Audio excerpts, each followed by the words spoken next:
بسم اللہ الرحمن الرحیم. ناظرین بہت شکریہ آپ نے وقت نکالا یہ ویڈیو دیکھنے کے لیے. ناظرین میرے ساتھ موجود ہیں سید حیدر جعفری صاحب. آپ ان کو بڑی اچھی طرح سے جانتے ہیں. اسٹرالوجر ہیں, علم و نبات کے ماہر ہیں, اسپریچول ہیلر ہیں. آپ ان کو سنتے رہے ہیں بڑے عرصے سے اور بہت ساری اہم پیش گوئیاں شاہ جی کرتے رہے ہیں. لیکن سب سے بڑی اہم بات شاہ جی اینڈ آف ٹائم کے حوالے سے جو چیزیں بتاتے ہیں اور جو سیکوینس بتاتے ہیں وہ بڑا امپورٹنٹ ہے. اور آج کی ویڈیو اس لیے اہم ہے کیونکہ کہتے ہیں کہ 2020 سے دنیا اپنے جو اختتامی وقت ہے, اینڈ آف ٹائم ہے, اس میں داخل ہو چکی ہے. الارم بج گیا ہے اور شاید آپ لوگ 2040 نہ دیکھ سکیں. اس دوران کیا ہونا ہے, کیا تبدیلیاں آنی ہیں, یہ پوچھتے ہیں سید حیدر جعفری صاحب سے. شاہ جی بہت شکریہ آپ کے وقت کا. شاہ جی آپ کی ویڈیو میں آپ نے میرے سیکوینس میں ہم نے بڑی ویڈیو بنائی تھی, کائنات کا خاتمہ, اینڈ آف ٹائم, غزوہ ہند. آپ کو لگ رہا ہے کہ اب وہ ٹائم آ چکا ہے؟ سر دیکھیں, بات یہ میں نے پہلے بھی عرض کیا, اینڈ آف ٹائم پہ میری کو تھوڑی بہت ریسرچ ہے. میں پھر کہتا ہوں, I never claim to be the best one, I am just the ordinary one and I am happy to be the ordinary Shah one. جی آپ کے جو اب میں سر آپ عام ہو کے میرے جو بات کرتے ہیں وہ ہمارے لیے خاص ہے. اب میرے ناظرین کو ذرا بتائیں. سر میں وہ اسی کے اوپر آ رہا ہوں. بات یہ ہے کہ مجھے نہیں پتا کہ مولا امام مہدی علیہ الصلوۃ والسلام تشریف لائیں گے یا عیسیٰ علیہ السلام تشریف لائیں گے تو وہ کیا کریں گے. وہ مالک ہیں, ان کے ہاتھ میں. میں یقیناً اس عیسیٰ علیہ السلام کو نہیں جانتا کہ جن کو چوتھے آسمان سے نیچے آنے تک تو کوئی جو ہے وہ مشکل درپیش نہ ہو اور وہ نیچے آ کے کہیں کہ ہن پوڑی لاؤ تو میں تھلے لاؤ. میں یقیناً جو ہے وہ جو اللہ کے چنے ہوئے اور برگزیدہ لوگ ہوتے ہیں جن کے ساتھ اللہ کی انرجیز ہوتی ہیں, وہ کیا کر سکتے ہیں مجھے اس کا آئیڈیا ہے. تو وہ ایک ولی اللہ عام کیا کر سکتا ہے, اور پھر ولیوں کے سردار اور اماموں کے سردار وہ کیا کریں گے مجھے نہیں پتہ. رہ گئی بات آپ نے جو انٹرو میں کہا ہے کہ 2040, تو سر سچی بات ہے مجھے اس کا بھی نہیں پتہ. مجھے یہ پتہ ہے کہ اس وقت جو ہو رہا ہے وہ کوئی اچھی طرف نہیں جا رہا. مجھے یہ پتہ ہے کہ وہ جو سرور انبیاء صلی اللہ علیہ وآلہ وسلم سرکار ختمی مرتبت نے فرمایا ہے کہ پانیوں سے آ کے شعلے اٹھیں گے, وہ وقت آ گیا ہے. مجھے یہ پتہ ہے کہ رسالت مآب سرکار ختمی مرتبت سرور انبیاء صلی اللہ علیہ وآلہ وسلم نے فرمایا کہ آسمان سے آگ برسانے والے تیر تمہارے شہروں پہ برسیں گے اور تمہارے شہروں کے شہروں کو غرق کریں گے.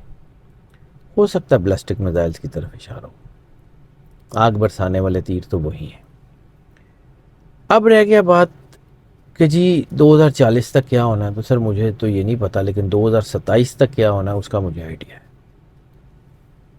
2024 میں جو بلکہ 2020 میں لگنے والی جو آگ ہے وہ 2023 تک کسی اور ڈائمنشن میں تھی. 2023 کی فروری کے بعد سے اس کی ڈائمنشنز بدلنی شروع ہوئی. آپ نے جو ہے وہ اسرائیل کے حالات دیکھ لیے, آپ نے باقی ادھر ادھر کے یوکرین کے چیزوں کے حالات دیکھ لیے. وہ 2021-22 سے جو آگ شروع ہوئی تھی اس کی ڈائمنشن بدل گئی. شاہ جی آپ کی بات کو میں انڈورس کرتا ہوں. ابھی کل جو امریکی سفیر ہے بھارت میں, اس نے بیان دیا, اس نے کہا کہ جنگ اب کسی ملک سے دور نہیں ہے. وہ روس کا جو دورہ مودی نے کیا ہے اس کے بعد اس نے کہا آپ کس خام خیالی میں ہیں. تو اس کا آپ کی بات کو میں بالکل انڈورس کرتا ہوں کہ پیرامیٹرز بھی بدل گئے ہیں. سر جنگ اب جو ہوگی وہ بارڈرز کے اندر نہیں ہوگی. اب وہ ٹریڈیشنل وار والا دور ختم ہو گیا. اب کہیں نہ کہیں سمندروں کے اندر سے بلسٹک میزائل داغے جائیں گے اور بس. تو چیزیں اس وقت کسی اور طرف جا رہی ہیں. ہاں جو میں نے بات کی تھی آج سے کوئی میرے خیال کو 5 سال پہلے اپنے چینل کے اوپر اور پھر آپ کے چینل کے اوپر, کہ 2021, 22 اور 23 یہ ایک سیکوینس ہے, 24, 25, 26 اور 27 یہ ایک سیکوینس ہے. 24 میں جو سیکوینس ہے وہ شروع ہو چکا ہے سر. اور جو میری بات, جو میرے ایمان کی حد تک میرا یقین ہے اور جو میری کیلکولیشن مجھے بتا رہی ہے کہ 2027 کے ختم ہوتے ہوتے مسلمان ایک بہت بڑی اور سٹرونگ اور متحد آئیڈینٹی کے طور پہ اوپر دنیا میں موجود ہوں گے. مسلمانوں کے آپس کے بہت سارے مسائل ختم ہو جائیں گے اور مسلمان ایک یونائٹڈ پاور کے طور کے اوپر دنیا میں اپنا آپ منوانے میں کافی حد تک کامیاب ہو جائیں گے.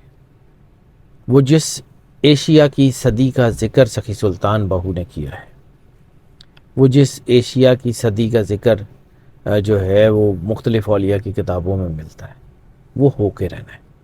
حضور واصف علی واصف صاحب نے جو کہا تھا کہ پاکستان نور ہے اور نور کو زوال نہیں، تو یہ نور گہنا ضرور گیا تھا، اس کے اوپر نحوست کے کالے سائے ضرور آ گئے تھے، لیکن ایک وقت آئے گا یہ ہٹیں گے۔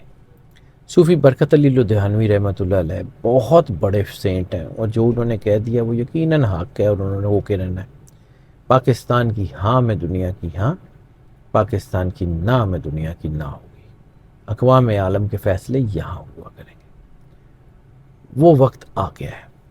میں بار بار بات کرتا ہوں، دیکھیں میں نے پہلے بھی عرض کیا کہ میرے ٹو ایئر از ہیومن، غلطی ہو سکتی ہے، لیکن میں اتنا بھی شاید پاگل نہیں ہوں کہ میں بار بار اگر گوادر کر رہا ہوں یا گلگت بلتستان کا نام لے رہا ہوں تو وہاں سب سکون اور راوی چین اور امن لکھ رہا ہو، اور میں بار بار کہتا رہا ہوں شیر آیا والی کہانی میں نے بھی سنی ہے۔ گوادر والی بات آپ نے جتنی دفعہ کی ہے نا، اب گوادر سے لیٹسٹ رپورٹ یہ ہے کہ وہاں پہ باڑ لگائی جا رہی ہے، فینسنگ کی جا رہی ہے۔ وہ بڑا شور اٹھا تھا، اس کی تردید بھی ہوئی، لیکن ابھی تک جو ہے نا گوادر کے اوپر ہماری گورنمنٹ کی پوری نظر ہے، پورا اس کو پروٹیکٹ کر رہے ہیں۔ سر بالکل ٹھیک ہے، میں عام سا آدمی ہوں، میرے پاس کچھ نہیں ہے، میں تو کاغذ پہ لیکن دیکھتا ہوں۔ آپ نے یہ بات بہت پہلے کی ہے شاہ جی، سر یہ میں 3 سال سے کر رہا ہوں، میں وہی کہہ رہا ہوں نا۔ ٹھیک ہے، اور مسقط سے اٹھنے والے شعلے گوادر تک پہنچتے ہوئے ٹائم نہیں لگے گا، اللہ اکبر بس اس سے زیادہ میں آپ کو نہیں بتا سکتا۔ شاہ جی، ٹھیک ہے، مجھے جو نظر آتا ہے وہ کچھ اور ہے، حالات کسی اور طرف جا رہے ہیں، جنگیں کسی کا بارڈر دیکھ کے نہیں ہوں گی، جنگیں ہوں گی۔ یہ ایک دم سے کبھی آپ نے دیکھا بہت ہائپ تھی، ریڈ ہائفر قربانی ہو گئی، انج ہو گیا، غائب کہاں ہو گیا وہ ایک دم سے؟ یس، بہت سارے سینیریو سر میں زندگی میں نے دیکھی ہے، میں بہت ساری چیزیں بھولتا نہیں ہوں۔ 4 بلڈ مونز کے بعد چیزیں بدل جائیں مجھے نہیں لگتا، یہ بڑی جنگ ٹل جائے مجھے نہیں لگتا۔ اللہ معجزہ کر دے، دیکھیں میرے ہاتھ میں کچھ نہیں ہے، اللہ معجزہ کر سکتا ہے، کل کائنات کا کارساز ہے۔ جس طرح حضرت یونس علیہ السلام کی قوم نے متحد ہو کے توبہ کر کے عذاب ٹال لیا تھا، ہو سکتا ہے ہم پہ اوپر بھی آیا ہوا عذاب ٹل جائے، لیکن چونکہ مجھے اس وقت نہ قوم کا موڈ وہ والا نظر آ رہا ہے، نہ اللہ کی انرجی کا موڈ اس طرف کا نظر آ رہا ہے کہ یہ چیزیں ٹلیں گی، تو اس لیے ڈر خوف تو ضرور ہے اندر سے، لیکن اس بات کا ڈر خوف نہیں ہے کہ موت کائنات کی سب سے خوبصورت حقیقت ہے، اور مجھے اللہ کے پاس جانے سے بالکل کوئی ڈر نہیں لگتا۔ میرے لیے تو عید کا دن ہوگا جب میں مالک کو جا کے ملوں گا، اللہ اکبر، ٹھیک ہے، لیکن ڈر صرف اس بات کا ہے کہ مرتے وقت کہیں وہ حالات ایسے نہ ہو جائیں کہ اپنے مالک سے دور ہو جائیں، اللہ اکبر، کہیں حالات ایسے نہ ہو جائیں کہ مالک سے دور ہو جائیں، ورنہ موت تو کائنات کی سب سے خوبصورت حقیقت ہے جی، اس میں کوئی شک نہیں ہے، کوئی ڈر نہیں ہے، کوئی خوف نہیں ہے۔ پھر کیا ہوا، جس اللہ نے اولاد دی ہے سارا کچھ وہ سنبھال لے گا، آتا ہے اس کو سنبھالنا۔ اللہ اکبر، بالکل ٹھیک ہے شاہ جی۔ شاہ جی آپ ایک بات کرتے ہوتے تھے، کیا یہ اب میں جاننا چاہ رہا ہوں کہ یہ وہ وقت آ چکا ہے، آپ جب کہتے تھے کہ اٹک جو ہے وہاں خون کی ندی بہے گی، وہ والا حصہ ادھر ہو جائے نعمت گا؟ اللہ شاہ ولی نے کہا تھا، جی جی، نعمت اللہ شاہ ولی نے کہا تھا، میں نے اپنی مرضی سے نہیں، نعمت اللہ شاہ ولی نے بالکل اٹک کے پل کا اتک کا لفظ، اتک کیونکہ ٹے عربی کی گرامر میں نہیں ہے، اتک کا لفظ سرور انبیاء صلی اللہ علیہ وآلہ وسلم کی حدیث میں بھی ہے، اور مفسرین اس بات کے اوپر کافی کنوینس ہیں کہ شاید یہی علاقہ ہے۔ اس جنگ کا ذکر تو سرور انبیاء صلی اللہ علیہ وآلہ وسلم نے بھی کیا ہے، ہو سکتا ہو جائے۔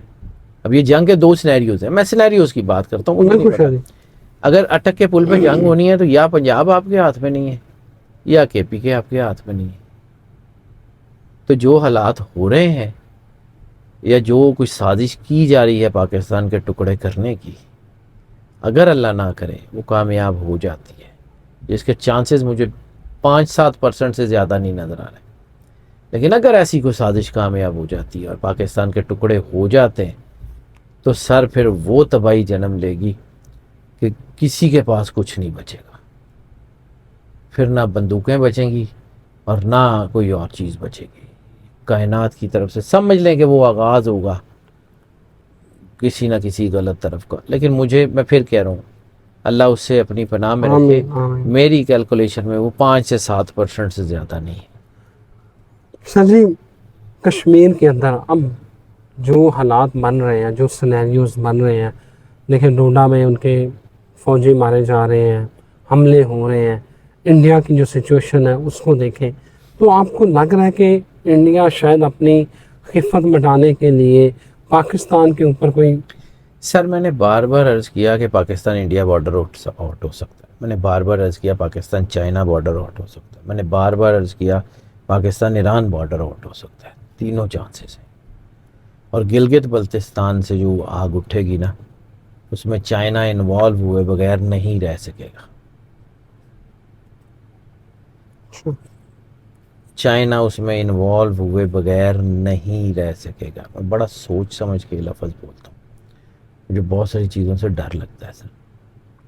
یہ وطن میرا ہے. میرے ماں باپ نے، میرے خاندان نے اس ملک کے لیے بڑی قربانیاں دی ہیں. ہمارے خاندان کی لاشیں ہیں اس پاکستان کی قربانیاں زیادہ میں. ٹھیک ہے، میرے بزرگوں نے بہت قربانیاں دی ہوئی ہیں.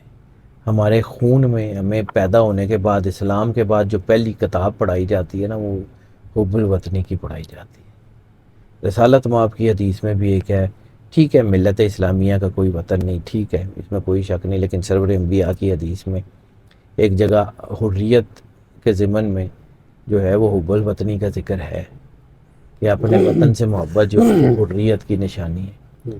تو سر اپنے وطن کو تو نہیں چھوڑ سکتے. بے شک. آپ کو بھی پتہ ہے کہ میں بہت بڑی جاب چھوڑ کے پاکستان آیا تھا صرف اسی لیے کہ میرا ملک، میرا گاؤں مجھے جو ہے نا کھینچتا ہے. تو میں یہاں سے باہر نہیں جا سکتا، لیکن تکلیف ضرور ہے مجھے. دعا کر سکتے ہیں، کوشش کر سکتے ہیں، اس سے آگے کچھ نہیں کر سکتے. اللہ اکبر. شاہ جی یہ جو پھر سیکوینس بن رہا ہے، یہ جنگ جو ہے یہ ہمارے اس خطے کو بھی دیکھیں سر مولا مشرق وسطیٰ میں تو لگی ہوئی ہے، مولا- حرم میں جائے گی، پھر یہاں میں عرض کرتا ہوں مولا امام مہدی علیہ السلام کے قلعوں میں سے ایک بڑا قلعہ پاکستان ہے. سرور انبیاء صلی اللہ علیہ وآلہ وسلم کی ایک حدیث ہے جس کے بارے میں ہم نے بہت سنا، بہت مشہور حدیث ہے کہ رسالت مآب خانہ کعبہ کے دروازے کے آگے کھڑے تھے، مسکرائے. صحابہ کرام نے پوچھا یا رسول اللہ مسکرانے کا سبب بتا سکتے ہیں؟ فرمایا مجھے لگتا ہے کہ میرے پیچھے اسلام کا قلعہ ہوگا، وہاں سے مجھے ٹھنڈی ہوا آ رہی. تو خانہ کعبہ کے دروازے کے سامنے ہمارا وطن ہے. پاکستان عام سی ٹیریٹری نہیں ہے، یہ وہی ٹیریٹری ہے جہاں سے سرور انبیاء صلی اللہ علیہ وآلہ وسلم کو ٹھنڈی ہوا آ گئی تھی. اب ملک پہ قبضہ ہو جائے، ملک جس نام پہ بنے اسلامی جمہوریہ نہ رہے، کوئی بات نہیں. اس کا مطلب اس کی آئیڈینٹی ہے، اس کی گراس روٹس ہے، اس کی فاؤنڈیشن تو غلط نہیں ہو سکتی. محمد علی جناح، علامہ محمد اقبال اور وہ لوگ جنہوں نے اس کے اوپر قربانیاں دی ہیں وہ سارے مل کے غلط نہیں ہو سکتے. مسجد ہو سکتا ہے کہ اللہ مختار سقفی بھیج دے. آنا ہے سر جی، اللہ یہ بھی تو ہو سکتا ہے. مختار سقفی آنا ہے، اس کو آنے سے کوئی نہیں روک سکتا. مختار سقفی طے ہو گیا ہوا کس نے آنا ہے. بہت سارے لوگوں کو پسند نہیں ہے لیکن وہ آئے گا. اللہ اکبر. بالکل ٹھیک ہو گیا شاہ جی، بہت شکریہ، تھینک یو ویری مچ. شاہ جی نے آخر میں بڑی اہم بات کی ہے اور یہ اہل عقل والوں کے لیے اس میں بہت بڑی نشانی ہے. اجازت دیں ایک نئی ویڈیو کے ساتھ پھر حاضر ہوتے ہیں. اللہ حافظ.